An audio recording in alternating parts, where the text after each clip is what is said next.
नमस्कार, स्वदेश न्यूज देख रहे हैं आप। मैं हूं आपके साथ राखी और बात करेंगे किसकी गांव सरकार। उत्तर प्रदेश में त्रिस्तरीय पंचायत चुनाव के वोटों की गिनती लगभग पूरी हो गई है और इसके साथ ही यह भी साफ होने लगा है कि यूपी गांव में किसकी सरकार होगी। ये चुनाव सत्ताधारी बीजेपी के साथ साथ विपक्षी समाजवादी पार्टी, बीएसपी और कांग्रेस के लिए भी अहम है। राज्य में अगले साल विधानसभा चुनाव हैं। गांव की सरकार के लिए हो रहे इस चुनाव में पार्टियों की असली ताकत जिला पंचायत से तय होगी, जिसमें फिलहाल बीजेपी को बढ़त दिख रही है, लेकिन एसपी और सबसे बड़ी बात निर्दलीय भी अच्छा प्रदर्शन कर रहे हैं। अब अभी तक के आंकड़ों की यदि हम करें तो बीजेपी 210, समाजवादी पार्टी 180, बीएसपी 56 और 44 कांग्रेस 44 जिला पंचायतों में आगे है। बात बड़े नेताओं के प्रभाव क्षेत्र की करें तो पीएम मोदी के संसदीय क्षेत्र वाराणसी में फिलहाल जिला पंचायत रुझानों में बीजेपी समर्थित प्रत्याशी आगे चल रहे हैं। सीएम योगी आदित्यनाथ की यदि बात की जाए तो उनके गृह क्षेत्र गोरखपुर में भी बीजेपी को बढ़त मिली है।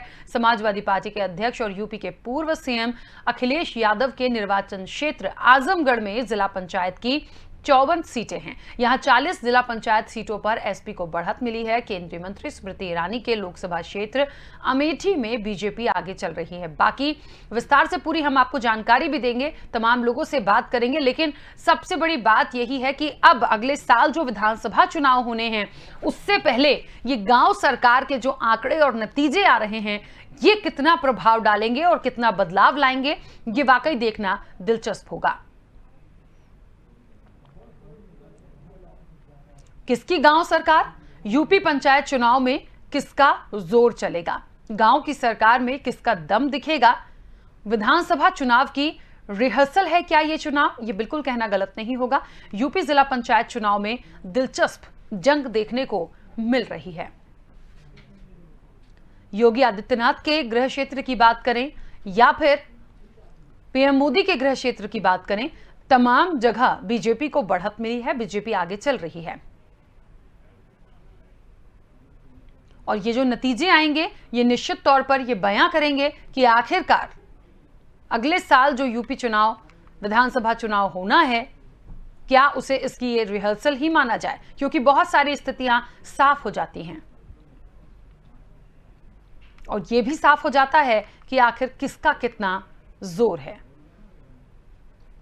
और फिलहाल गांव की सरकार किसकी और उसके बाद अगले साल विधानसभा जो चुनाव होंगे यूपी में तब सरकार किसकी,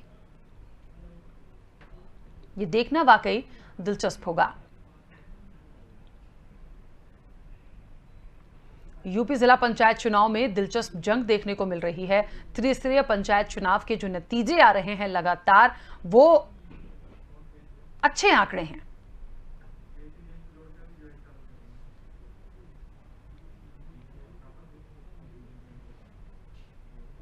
तो आपको बता दें कि आखिरकार किसकी जीत होगी और लगातार जो आंकड़े अभी तक आए हैं बीजेपी को बढ़त मिलती दिख रही है। हालांकि जो निर्दलीय प्रत्याशी हैं वो भी जोर मार रहे हैं, लेकिन ये देखना पूरी तरह से वाकई दिलचस्प होगा कि आखिरकार जीत का सेहरा किसके सिर बनता है और क्या वाकई में अगले साल जो यूपी विधानसभा चुनाव होने हैं उसके लिए ये एक रिहर्सल मानी जाए।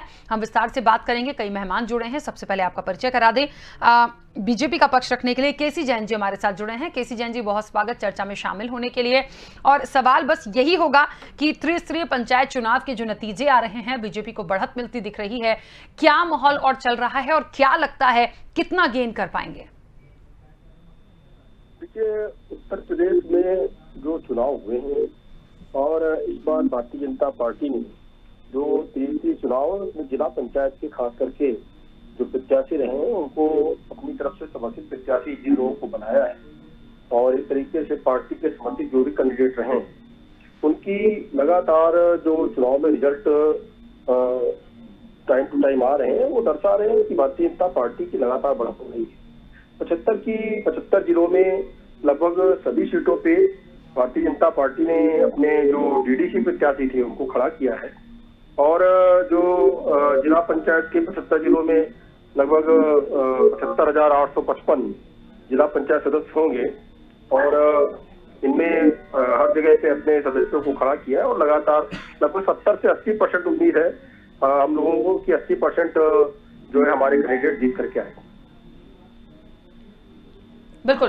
केसी जैन जी, अभी तक के जो आंकड़े आ रहे हैं उसमें निश्चित तौर पर चाहे स्मृति ईरानी के क्षेत्र की बात हो, मोदी के गृह क्षेत्र की बात हो, योगी आदित्यनाथ के गृह क्षेत्र की बात हो, ये सब तो देखिए वर्चस्व की बात हो जाती है, बीजेपी आगे चल रही है। लेकिन कहीं ना कहीं जो विपक्षी दल हैं वो भी अपनी एक पकड़ बनाकर चल रहे हैं। ग्राफ ऊपर नीचे जा सकता है लेकिन लग रहा है कि कहीं ना कहीं एक अच्छी टक्कर दे रहे हैं।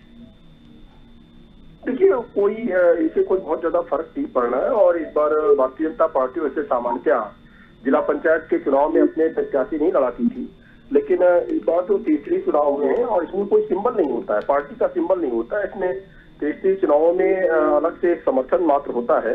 तो हमारे जो समर्थित कैंडिडेट हैं वो जीत करके आ रहे हैं। कहीं कहीं पे ये भी देखा गया है कि जिन लोगों को टिकट नहीं मिला वो लोग, क्योंकि उसमें कोई सिंबल तो होता नहीं है, तो वो लोग भी चुनाव लड़े हैं। तो हो सकता है कि जीतने वाला भी हमारा हो, हारने वाला भी हमारा हो। कुछ जगहों पे जो पार्टी के प्रत्याशी हैं, कई लोग टिकट मांग रहे थे और उनमें जिनका समर्थन किया गया तो वो तो जीत ही रहे हैं। लेकिन कुछ जगहों पे ये था कि लगभग बराबर की टक्कर थी, लेकिन जिला स्तर पे और जो है वार्ड स्तर पे, ब्लॉक स्तर पे जिन लोगों ने पार्टी के जो हमारे पदाधिकारी हैं उन लोगों ने जिनके लिए समर्थन किया, जिनके लिए टिकट मांगा, उनको टिकट पार्टी से दिया गया। लेकिन ये भी हो सकता है कि जो और लोग थे, हो सकता है कि उन लोग वो भी जीत करके आए। ये तो पूरा रिजल्ट आने के बाद पता चलेगा कि हमारे कितने प्रत्याशी जीते हैं और क्या कंडीशन है। लेकिन 80% से ज्यादा हम चुनाव बिल्कुल जीत रहे हैं। अच्छा, एक बात और है, चलिए ये तो हुई कि गांव की एक सरकार होगी, लेकिन निश्चित तौर पर जो अगले साल यूपी विधानसभा के इलेक्शन होंगे, इसका क्या एक रिहर्सल के रूप में माने कितना प्रभाव पड़ता है? देखिए, रिहर्सल का तो ये है कि अगर देखा जाए तो बिल्कुल इसका प्रभाव पड़ेगा और जो रिजल्ट है ये रिजल्ट बिल्कुल दर्शा देगा कि वास्तव में आने वाली जो सरकार होगी 2022 की, उसमें किस पार्टी को बढ़त मिलने वाली है और कौन से पार्टी के प्रत्याशी जीत करके आएंगे विधानसभा के चुनाव में। तो आपका जो कहना है बिल्कुल सही है। अगर इसको देखा जाए एक तरीके से जो है सेमीफाइनल के रूप में इसको, तो गलत नहीं होगा। और हमें उम्मीद है कि अगर हम 80% सीटें लेकर के आ रहे हैं और इसके बाद में जिला पंचायत अध्यक्षों के भी चुनाव होने, तो 75 जिलों में जो जिला पंचायत अध्यक्ष के चुनाव होंगे वो भी रिजल्ट बताएंगे कौन पार्टी जीत रही है, क्या है कंडीशन। तो अभी तो जिला पंचायत अध्यक्ष के और ब्लॉक प्रमुख के चुनाव होने बाकी हैं। ये बीडीसी के और डीडीसी के चुनाव के बाद में ये जिला पंचायत अध्यक्षों के और ब्लॉक प्रमुखों के चुनाव होने हैं। ये भी स्पष्ट कर देंगे कि वास्तव में पब्लिक किसकी तरफ से है और भारतीय जनता पार्टी का जो 5 साल का शासनकाल रहा है उससे पब्लिक कितनी संतुष्ट है। ये कहीं ना कहीं एक तरह से इंगित तो करेगा ही करेगा। बिल्कुल। अच्छा, एक बात और, यदि मान लीजिए बीजेपी के साथ साथ देखिए सत्ताधारी दल है, बिल्कुल ठीक बात है, विपक्ष की यदि बात करें तो चाहे सपा की बात कर लें, बीएसपी की कर लें या कांग्रेस की कर लें, इनके लिए भी ये तमाम चीजें बहुत अहम हैं। किसे आप मानते हैं कि ये अच्छी टक्कर दे पाएंगे अभी गांव सरकार के लिए भी? मैं आपको सवाल समझ नहीं पाया। जिस तरह से बसपा है, सपा है, कांग्रेस है, इन लोगों के लिए भी ये तमाम चीजें अहम हैं।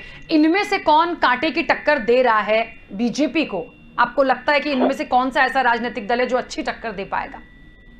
देखिए, लगभग सभी पार्टियों ने अभी, और सभी पार्टियां भी ज्यादातर ग्राम स्तर के चुनाव में लगभग ज्यादातर कम पार्टियां ही पार्टिसिपेट करती थी। लेकिन जब ये हुआ कि भारतीय जनता पार्टी अपने प्रत्याशी घोषित कर रही है तो लगभग हर राजनीतिक दल, चाहे उत्तर प्रदेश में जो मुख्य राजनीतिक दल है वो चाहे समाजवादी पार्टी हो, बीएसपी हो या कांग्रेस हो, सबने अपने अपने प्रत्याशी उतारे हैं। और रिजल्ट अभी सामने आ जाएगा कि वास्तव में जनता का रुझान किस ओर है। और जो विपक्ष अभी तक सवाल खड़े कर रहा था कि आपने जनता के लिए कुछ नहीं किया, तो ये अगर इसको सेमीफाइनल मान ले विधानसभा चुनाव का तो गलत नहीं होगा और रिजल्ट अभी सामने आ जाएगा, सबको पता चल जाएगा। जो लोग नकार रहे थे कि भारतीय जनता पार्टी ने कुछ नहीं किया, तो कुछ किया है या नहीं किया है तो जनता अभी स्पष्ट कर देगी। और अगर उसके बाद में भी उनको अंदेशा होगा तो विधानसभा चुनाव में चीजें स्पष्ट हो जाएंगी। बिल्कुल ठीक बात है। चलिए, बने रहेगा हमारे साथ लगातार। तो लगातार आपको बता दें कि जिस तरीके से यूपी के लिए त्रिस्तरीय पंचायत चुनाव के जो नतीजों की बात की जा रही है और अभी तक के जो आंकड़े यदि देखे जाएं तो भारतीय जनता पार्टी जो है वो बढ़त की ओर लगातार बढ़ रही है। अब बात ये भी होती है कि इसे हम एक रिहर्सल आने वाले विधानसभा चुनाव के लिए मान सकते हैं, क्योंकि यूपी में अगले साल चुनाव है और गाँव की सरकार किसकी बनेगी ये बहुत महत्वपूर्ण हो गया है। अच्छा केसी जैन जी, एक बात और कि जिस तरीके से मुद्दे हमने देखे हैं, बड़े चुनाव हो, छोटे चुनाव हो, गांव के चुनाव हो, तो मुद्दे बहुत महत्वपूर्ण होते हैं तमाम जगहों पे। तो गांव के लिए जिस लेवल पे ये इलेक्शन है, क्या लगता है मुख्य रूप से कौन कौन सी बातें ऐसी महत्वपूर्ण थी जिसको चल के जो वहां के लोग हैं उनको चुनते हैं? जी, ग्रामीण स्तर पे बिल्कुल जो विधानसभा स्तर के चुनाव है और ग्रामीण स्तर के चुनाव है या एमएलए और एमपी के चुनाव है, सब में अलग अलग मुद्दे होते हैं। ग्रामीण स्तर के जो मुद्दे हैं वो जनता के से सीधे आम जनता से जुड़े हुए छोटे छोटे मुद्दे रहते हैं। जैसे जिन लोगों को जो लोग लाभार्थी हैं, जिन लोगों के पास आवास नहीं है, जिन लोगों के पास शौचालय नहीं है और जिन लोगों के घर के आसपास सड़कें खराब है, रोडें खराब है, तो ये जो विकास के काम है, जो ग्रामीण स्तर से विकास के कार्य होते हैं, वो चाहे सीसी रोडें हो आसपास की, जहाँ पे पानी का भराव हो, कहीं पे गंदगी हो, कहीं पे, तो ये सारे मुद्दे होते हैं। और जो इन सारी समस्याओं का निराकरण करने में सक्षम है या जिसकी भावना जिन दलों की या जो लोग काम किए हैं, वो लोग जो इस तरीके के कार्यों को सक्रिय रूप से निभाने के लिए जो लोग सक्रिय रहे हैं, बिल्कुल जनता उनको चुन करके भेजती है। और ग्रामीण स्तर पे तो आदमी बिल्कुल 1% 2% एक दूसरे को जान रहा होता है।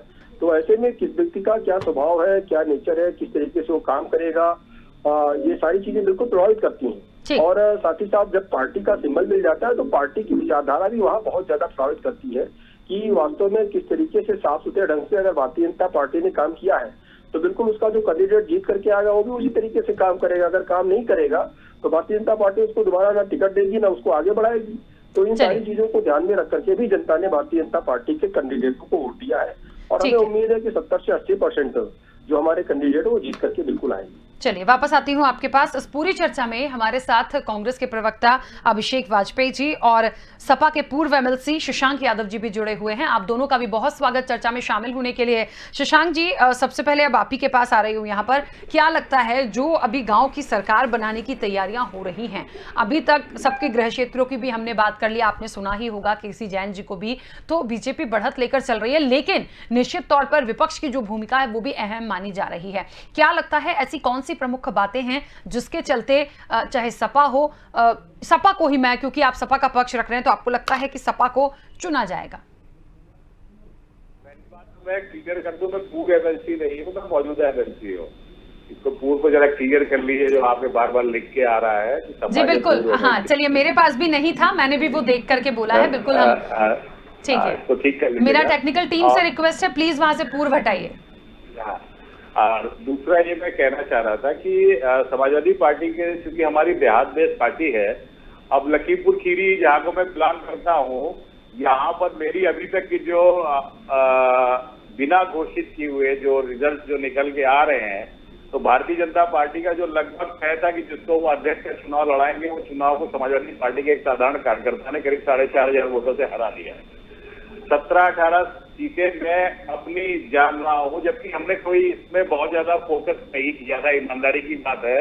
और इसलिए फोकस नहीं किया था कि एक एक सीट पे 8-8, 10-10 लोग हमारे ही लड़ रहे थे, हमारी ही पार्टी के, हमारे ही 3-3, 4-4 कैंडिडेट समाजवादी पार्टी का झंडा लेके उतर रहे थे। लेकिन उसके बावजूद 72 सीटों में लगभग 17 सीटें हम जीत चुके हैं। हमारे भाजपा के साथी बेहतर बता पाएंगे, लेकिन जो मेरी जानकारी वो भी कुछ कर लेंगे कि अभी तक मेरे हिसाब से 4 या 5 केवल भारतीय जनता पार्टी के साथी यहाँ पर जीते हैं। सपा के 17-18 जीत चुके हैं, जो मेरी अपनी निजी जानकारी है। बाकी तो अभी सर्टिफिकेट जारी होंगे तब पता लगेगा। दूसरा, आप देखिए कि मैनपुरी में इन्होंने हमारे यहाँ से बागी जो पूर्व जिला पंचायत अध्यक्ष थी उनको लड़ाया, वो चुनाव वहां पे हारी है। भारतीय जनता पार्टी का आप कितना भी डिक्लेयर कर लें, देहात में इस चुनावों ने, कोरोना ने इन माहौल को इतना ज्यादा एक एक्सपोजर दिया है भारतीय जनता पार्टी का कि मुझे नहीं लगता है कि इनको कहीं पर से कोई बहुत अच्छी बढ़त मिलेगी। लेकिन चूंकि शासन सत्ता में है तो ये भी तय मान लीजिए कि जिला पंचायत के अध्यक्ष अधिकांशता इन्हीं के बनेंगे अभी, ये भी तय है। इसमें कोई वो नहीं है, कई जगह पे हम टक्कर देंगे इनको, लेकिन जिला पंचायत सदस्य के रूप में मैं आपको निश्चित बता रहा हूं कि बहुमत हमारा ही निकलेगा। और मैंने उदाहरण के लिए लखीमपुर का उदाहरण भी आपको दे दिया।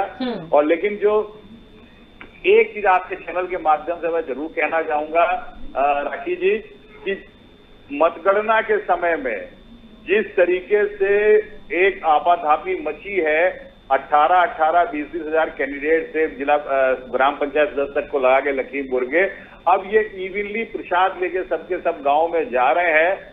तो मैं तो आपके चैनल के माध्यम से, अपने बीजेपी के साथी के माध्यम से अनुरोध करूंगा, 2 दिन का लॉकडाउन गवर्नमेंट ने बढ़ा जरूर दिया है, लेकिन अब तुरंत 3 से 4 दिन का इंक्यूबेशन पीरियड होता है।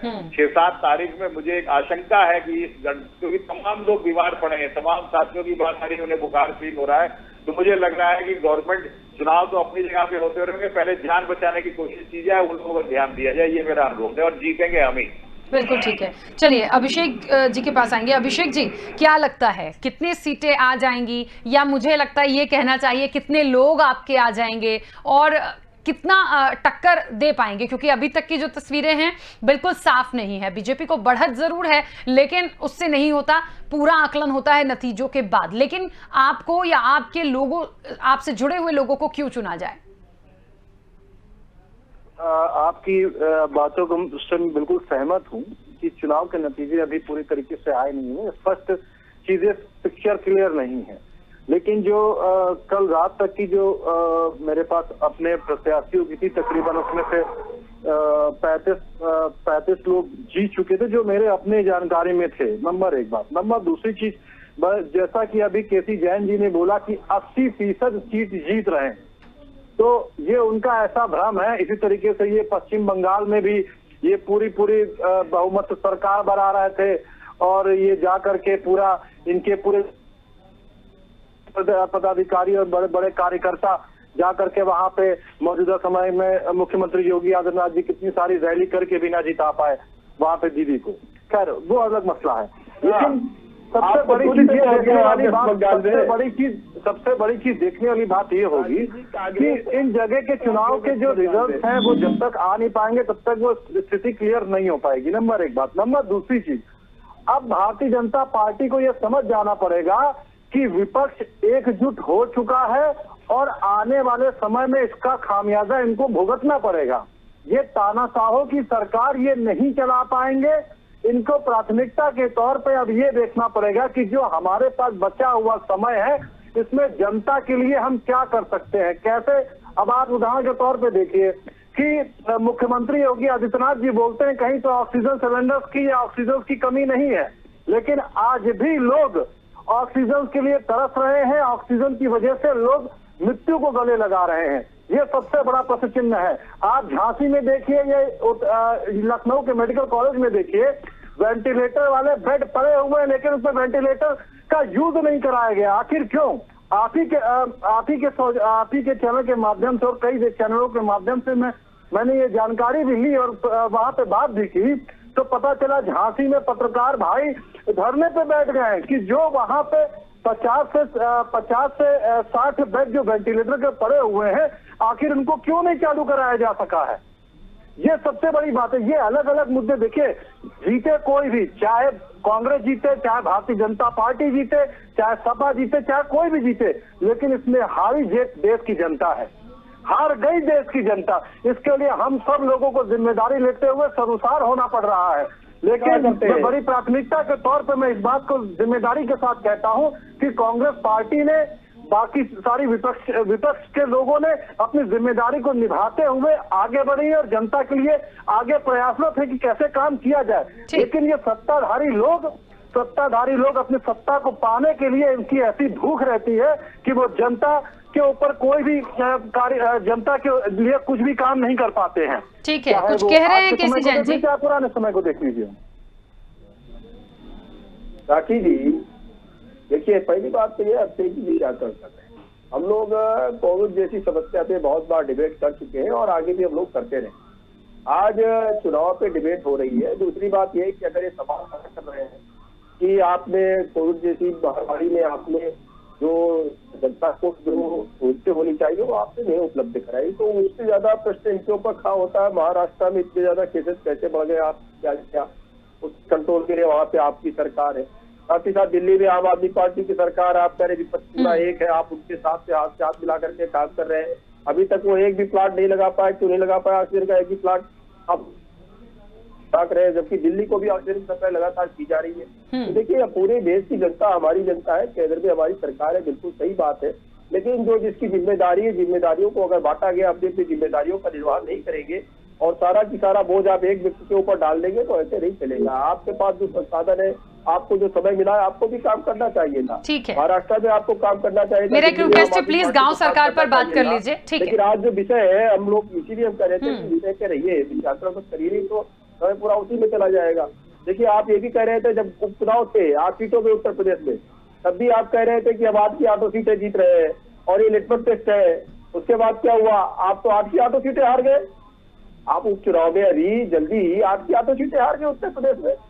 तो ये आप कहते कुछ है, होता कुछ है। और जिसको आप कह रहे 70 से 80% सीटें अगर हम दावा कर रहे हैं, ये दावा हमारा खोखला साबित होगा तो अभी हमें उम्मीद है शाम तक लगभग काफी कुछ रिजल्ट आ जाएगा। हो सकता है कि कुछ काउंटिंग बाकी रह जाए, नहीं तो शाम तक पूरा रिजल्ट आ जाएगा। शाम तक हम लोग एक बार फिर से डिबेट रख लेंगे, समझ में आ जाएगा कौन जीत रहा है, कौन हार रहा है। और जो आपने वेस्ट बंगाल की बात की, वेस्ट बंगाल से आप तो शून्य पे आ गए। चलिए ठीक है, हमें जो उम्मीद थी वो हम आंकड़ा नहीं पार कर पाए, हम बहुमत नहीं ला पा रहे हैं, हम सरकार नहीं बना, लेकिन मजबूत पक्ष वहां पे दे रहे हैं। और 2 सीटों से अगर हम 70-80 सीटों का सफर तय करते हैं, ये हमारे लिए बड़ी उपलब्धि है। जो मनमानी वहां पे सरकार कर रही थी, मजबूत विपक्ष के न होने के नाते, कम से कम वो स्थितियां तो नहीं पैदा होगी वेस्ट बंगाल में। और वेस्ट बंगाल की जनता ने हमको सराहा है। और अगर आप वोट प्रतिशत देखिए, हमारा वोट प्रतिशत काफी बड़ा है, हमारी सीटें बहुत ज्यादा बड़ी है। अगर हम 70-80 सीटों पे आ गए 2 सीटों से, हमारी बहुत बड़ी उपलब्धि है। साथ ही साथ जो जिन सीटों पे हमारे हैं वहां का डिफरेंस आप देख लीजिए। उस सीटों पे तो 500 का भी डिफरेंस है, उस सीटों पे 1000 सीटों का डिफरेंस है, 1000 वोटों का डिफरेंस है। लेकिन अगर 1500 वोट तक का ले जाए डिफरेंस, तो हम इस कगार पे पहुंच जा रहे हैं कि हम सरकार वहां बनाने की कंडीशन पहुंच रहे हैं। तो इसलिए ये नहीं कहा जा सकता है कि आप भारतीय जनता पार्टी वेस्ट बंगाल में हार गई, बिल्कुल नहीं कहा जा सकता है। अगर 2 सीटों से हम शुरुआत करते हैं वहां पे और सिर्फ 5 साल में अगर हम वहां पे 80-90 सीटें ले आए, 70-80 सीटें ले आते तो एक बड़ी उपलब्धि है। और ठीक है, चलिए केसी जैन जी, शशांक जी के पास आ रही हूँ। ठीक है, देखिए समय की भी सीमा होती है, प्लीज जल्दी जल्दी से अपनी बात रखेंगे। शशांक जी, गांव सरकार की बात हो रही है और इसे आने वाले यूपी के विधानसभा चुनाव के लिए अगले साल एक रिहर्सल के तौर पर माना जा रहा है। इससे कितना इत्तेफाक रखते हैं और कितना प्रभाव पड़ेगा? नहीं, बिल्कुल भी मैं इस बात से इत्तेफाक नहीं रखता हूँ। इसलिए इत्तेफाक नहीं रखता हूँ कि अब आप यकीन नहीं करेंगे कि मैं तो हमारे जो भाजपा के साथी हैं उनसे कहूंगा कि ईमानदारी से जो घोषित सूची है, क्योंकि अभी तमाम लोग इनको ज्वाइन करेंगे, बहुत लोग ज्वाइन करेंगे, ये कहेंगे कि हमारे ये भाजपा के जीते हैं। मैं तो कह रहा हूँ कि ईमानदारी से जनपदवार जो इन्होंने सूची डिक्लेयर करी है, जो वेबसाइट पे अवेलेबल है, खाली उसको बता देंगे कितने लोग जीते। मैं इनको यहीं से बैठे बैठे बता रहा हूँ कि लखीमपुर में ये 10 की गिनती क्रॉस नहीं कर पाएंगे 72 सीटों में जो जीत के आए हैं। ये अभी से एडवांस में बता रहा हूँ इनको। लेकिन मैं ये कह रहा हूँ, वो अपनी जगह पर विधानसभा चुनावों से इनका मैं संबंध इसलिए नहीं मानता हूँ। ये स्थानीय निकाय के चुनाव है और मैं अक्सर लोगों से ये कहता हूँ वहां पर कि साहब गुस्सा आ रहा है क्योंकि बीजेपी ने कैंडिडेट डिक्लेयर किए, तो उसका नतीजा, उसका नुकसान, कई बड़े अच्छे अच्छे बीजेपी के कैंडिडेट हमारे, मैं जानता हूं व्यक्तिगत रूप से बहुत भले आदमी हैं, लेकिन बीजेपी के कैंडिडेट से इसलिए हार गए हैं जिला पंचायत में, सिर्फ बीजेपी का सिंबल होने की वजह से। अब नेगेटिव में जा रहा है बीजेपी का सिंबल, 70-72 सीटों में 10-12 सीट से ऊपर ये नहीं आ रहे। लेकिन उसके बाद भी मैं कह रहा हूँ विधानसभा से इसलिए मतलब नहीं है कि केवल 24 विभाग ऐसे हैं जो जिला स्थानीय निकाय के अधीन में हैं और सारे जिला पंचायत मेंबर या ग्राम प्रधान के मेंबर या सारे के सारे ब्लॉक प्रमुख चाराने भी जो है गन्ने का रेट या गेहूं का रेट नहीं बढ़ा सकते। तो वो दोनों चीजें, ये स्थानीय निकाय है, प्रशासन है, लोकल विकास से लिमिटेड मुद्दे हैं यहाँ पर। और विधानसभा लोकसभा हमेशा राजनीतिक चुनाव हुए हैं। जैसे अभी हमारे जैन साहब अभी कह रहे थे कि साहब हम 2 से 86 पर पहुंचे, 2 से 76 पर पहुंचे, तो आप इसको, अब ये सुनने में बड़ा अच्छा लग रहा है, लेकिन ये नहीं बता रहे हैं कि 2019 में जो 19 लोकसभा जीते थे, 95 विधानसभा सीटों पर ये वहां पर बढ़त बनाए हुए थे, जो 95 विधानसभा से घट के 76 विधानसभा पे आ गए। अगर आंकड़ों को ये तो कहना है, हम विपक्ष में हैं तो हम इस रूप में कहेंगे, जैन साहब 2 से जो है 76 की बात करेंगे, लेकिन मेरा अपना मानना है कि तमाम बीजेपी के अच्छे कार्यकर्ता महज बीजेपी का सिंबल होने की वजह से हमारे जिला पंचायत में यहाँ पर हार गए। उदाहरण के लिए नाम भी एक बता देना हो जैन साहब को कि शशिबाला भारती पूर्व विधायक रही है, बहुत अच्छी महिला है, लेकिन एक साधारण से सपा के कार्यकर्ता ने उन्हें हरा दिया है। तो मेरा मानना है कि इन चुनावों का विधानसभा से बहुत ज्यादा मतलब नहीं होगा। ठीक है, चलिए क्योंकि समय की सीमा, जल्दी से अपनी बात रखिए अभिषेक जी। देखिए, सबसे बड़ी बात यह है कि मैंने पहले भी कहा था, फिर कह रहा हूं कि इन चुनावों में जीत हार कोई भी हो, लेकिन जनता हारी हुई है। हमें ये अभी इस समय ये जो ट्रेड है, हमें ये देखना पड़ेगा कि हम जनता के लिए क्या कर सकते हैं, ज्यादा से ज्यादा कैसे सुविधाएं मुहैया करा सके। और बात रहेगी जो चुनावों की, चुनाव के लिए अभी इस जगह पे कोई भी चर्चा मेरे हिसाब से नहीं होना चाहिए, क्योंकि ये पंचायत स्तर के चुनाव हैं। और जब आने वाला विधानसभा चुनाव होगा तो उसके मुद्दे अलग होते हैं और गांव के मुद्दे अलग होते हैं। तो इन सब चीजों का कॉम्बिनेशन अलग अलग देखा जाता है। बिल्कुल, चलिए 30 सेकंड में जल्दी से अपनी बात रखिएगा। केसी जैन जी। देखिए राशि जी, पहली बात ये है कि अभिषेक जी अगर चुनाव यही जीत रहे होते तो ये बहुत बढ़ चढ़ के बहुत सारी बातें करते, क्योंकि ये वेस्ट बंगाल में शून्य पे आ गए और उत्तर प्रदेश के जो नगर निकाय के चुनाव है वो उसमें भी शून्य पे जा रहे हैं। इसलिए कह रहे हैं कि इसका कोई फर्क नहीं पड़ेगा। लेकिन ये उपचुनाव को निष्पक्ष टेस्ट कर रहे हैं तो उसमें क्या हुआ था, उनका तो कह रहे थे, बढ़ चढ़ के कह रहे थे इनका बहुत बड़ा फर्क पड़ेगा। 8 सीटों में शून्य पे आ गए, वहां पर भी शून्य पे आ गए। और हमारे जो समाजवादी पार्टी के साथी हैं शशांक भाई साहब, तो शशांक जी ने जो विश्लेषण किया कि भारतीय जनता पार्टी के अच्छे कैंडिडेट इसलिए हार गए क्योंकि उनको भारतीय जनता पार्टी का सिंबल मिला। पहली बात तो सिंबल नहीं है, भारतीय जनता पार्टी का साथ मिला हुआ है। लेकिन आपने जिन लोगों को लड़ाया उनकी पोजीशन इतनी खराब क्यों है? हमारे अगर 70-80% आपने भी कहा कि जिला पंचायत अध्यक्ष आपके हो जाएंगे, लेकिन सदस्य हमारे, अरे जब सदस्य आपके होंगे, जिला पंचायत सदस्य जब आप होंगे, ये सदस्य अध्यक्ष चुनते हैं, तो आप अपने लोगों को क्यों नहीं रोक पा रहे हैं कि वो वोट ना दे भारतीय जनता पार्टी के जो अध्यक्ष का प्रत्याशी है? अगर भारतीय जनता पार्टी का जो जिला पंचायत अध्यक्ष का चुनाव लड़ेगा और कैंडिडेट सारे आपके जीत रहे हैं, तो आप अगर उनको वोट देने से मना कर देंगे तो कैसे जीतेगा भारतीय जनता पार्टी का प्रत्याशी? लेकिन ऐसा होने वाला नहीं है, ऐसा किसी होने वाला नहीं है, क्योंकि 80% सीटें हम चाहे ग्राम प्रधान की हो, बीडीसी की हो, डीडीसी की हो, हम जीत करके आ रहे हैं। और इसलिए जिला पंचायत अध्यक्ष भी हमारा होगा और ब्लॉक भी हमारा होगा, क्योंकि जो सदस्य है वो सदस्य हमारे सबसे ज्यादा है, तो सदस्य हमारे सबसे ज्यादा है। बिल्कुल ठीक है। चलिए केसी जैन जी, बीच में रोक रही हूँ। चलिए, समय की सीमा है। आप सभी मेहमानों का बहुत शुक्रिया इस चर्चा में शामिल होने के लिए। देखिए, जीत के लिए अपने अपने दावे करते हैं, लेकिन सबसे बड़ी बात यही होती है कि किसकी गांव सरकार बनेगी। और एक बात और है, गांव के मुद्दे, विधानसभा के लिए मुद्दे अलग अलग होते हैं, लेकिन किसके कितने कैंडिडेट आ रहे हैं इसका प्रभाव देखिए बहुत पड़ता है, क्योंकि जिसकी जितनी ज्यादा संख्या होती है दूसरे चुनाव में उतनी ज्यादा उनको मदद मिलती है। तो ऐसे में ये देखना वाकई दिलचस्प होगा कि त्रिस्तरीय पंचायत चुनाव में आखिर ये गांव सरकार किसकी बनती है। फिलहाल चर्चा में इतना ही, दीजिए इजाजत, नमस्कार।